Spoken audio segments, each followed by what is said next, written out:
దేవుని వాక్యము మనం కంఠాహారంగా ధరించాలి. బాసికం వలె మనము ధరించాలని కూడా వాక్య భాగంలో ఉంది. బాసికాలు ఎవరు ధరిస్తారు?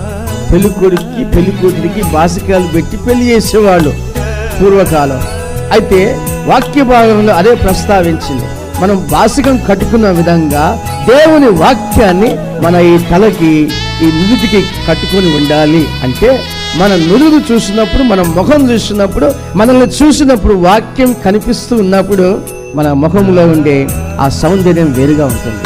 మన యొక్క ముఖ కాంతి మారిపోతుంది. మన ముఖ కాంతి ఎలా ఉంటుందంటే దేవుని ముఖంలో ఉండే కాంతి మన ముఖంలో కనిపిస్తుంది. ఒక గంభీరత్వం కనిపిస్తుంది, ఒక ఆకర్షణ కనిపిస్తుంది, ఒక ప్రభావం కనిపిస్తుంది.